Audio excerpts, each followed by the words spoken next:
po OTG friends, and welcome back to our channel. And for today's video, our topic is about things to do upon arriving here in Australia. English yun, ha? That is request yan ng one of our OTG friends. Please bear with my English. If you're interested, stay tuned.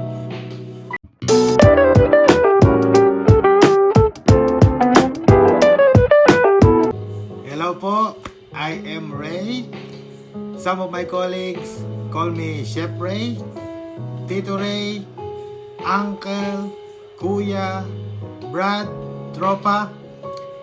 And if you are new to our channel, I am a chef here in Australia, and I am very much happy to share with you my journey as a chef here in Australia, the land down under. Welcome OTG friends. I'm back.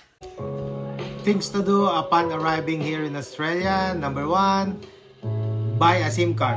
This will be our primary means of communication. That's why it's very important. Buy a SIM card. We will be using this one when we are signing up for a bank account, private health insurance, and when we apply for a tax file number or TFN. There is a link on a video how to apply for TFN or tax file number here in Australia. Please check that video. And the most common, most easy way to grab a SIM card is a prepaid SIM card option. That's the easiest way. You can buy at the nearest grocery or nearest news agency. Just put it on, activate, that's it. Just follow the steps on activating your SIM card. Sometimes if you buy a SIM card, what do you call this, in the mobile phone kiosk, sometimes they ask you for a copy of your passport. It's up to you. Number two, open a bank account. There are two ways in opening a bank account here in Australia. Number one, online and by bank visit. Before visiting a bank branch of your choice, be sure to set up an appointment. Even though they accept walk-in applications, they prepare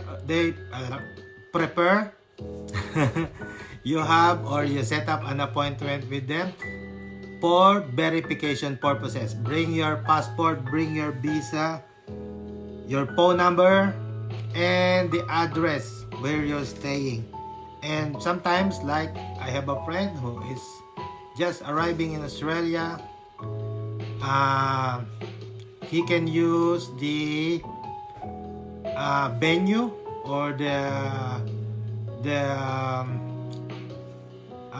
employer venue address, because he will be staying there for a while while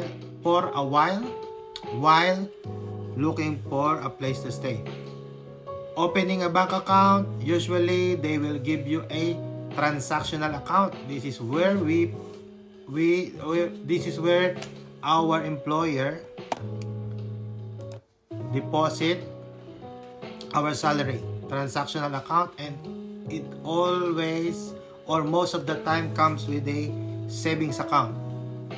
This is free of charge, and just check which bank you prefer.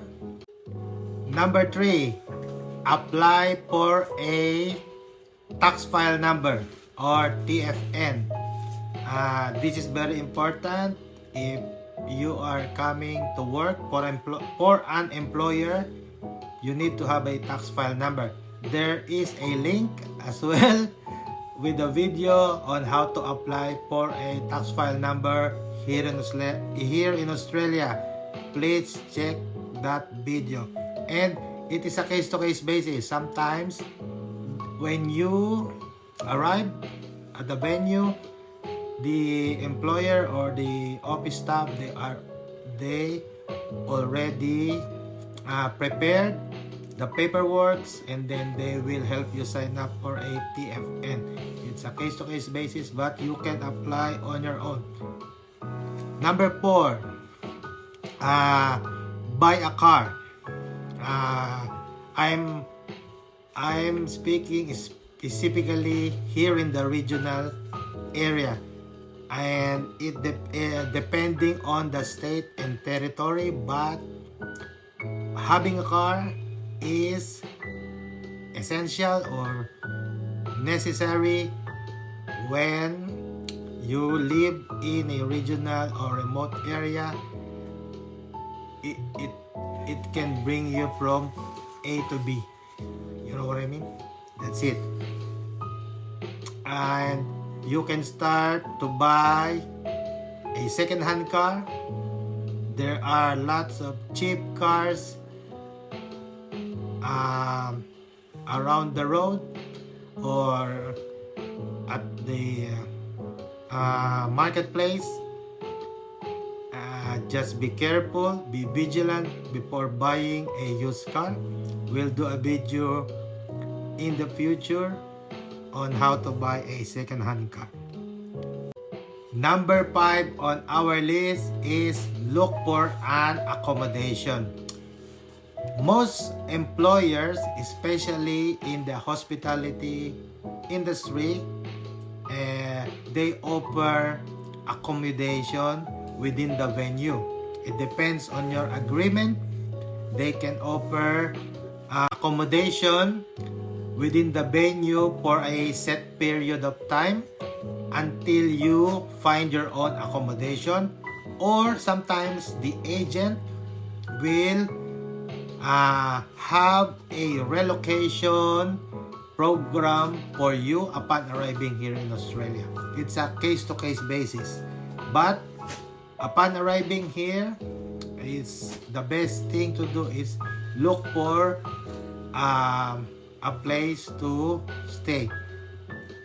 You can, if you are a single or a couple, you can choose to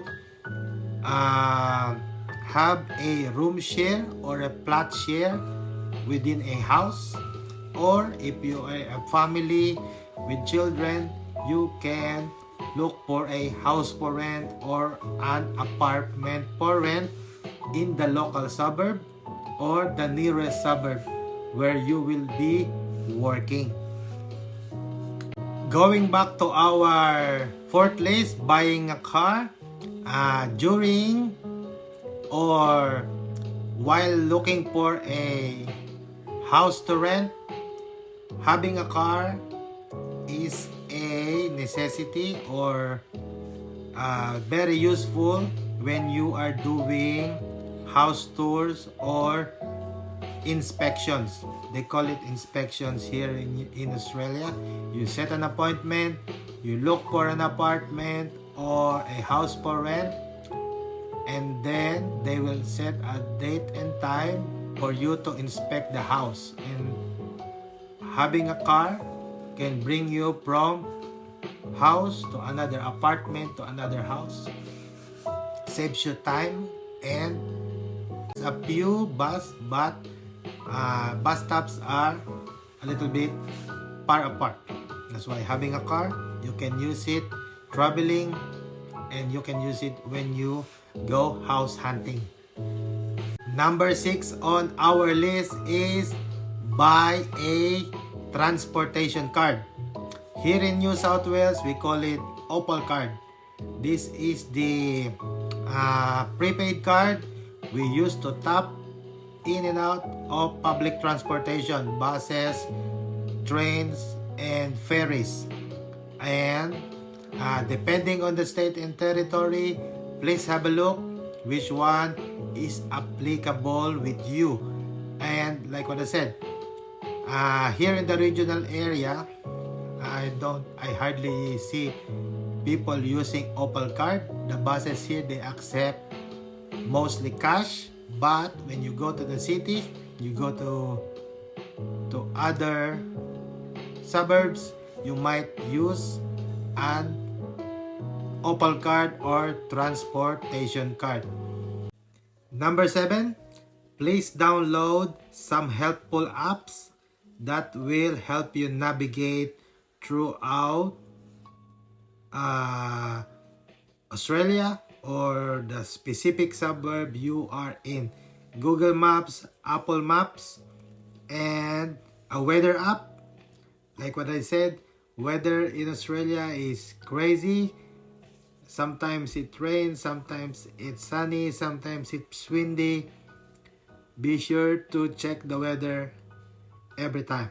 And also the Opal app. If you are here in New South Wales, please download the Opal app. You can check the bus schedule, the train schedule, arrival and departure of buses, and the schedule of bus and trains. Hopefully this video was helpful. I just wanted to share this with you since this is also something we learned along the way. Please share this with family and friends who might think this topic interesting. I'll appreciate you subscribe, follow, like, share, and please hit the notification bell so you will be notified of our upcoming videos. Feel free to comment down below and we will try our best. Thank you for watching and have a nice day. Salamat po. God bless. Bye. Bye. See you next time. See you next time.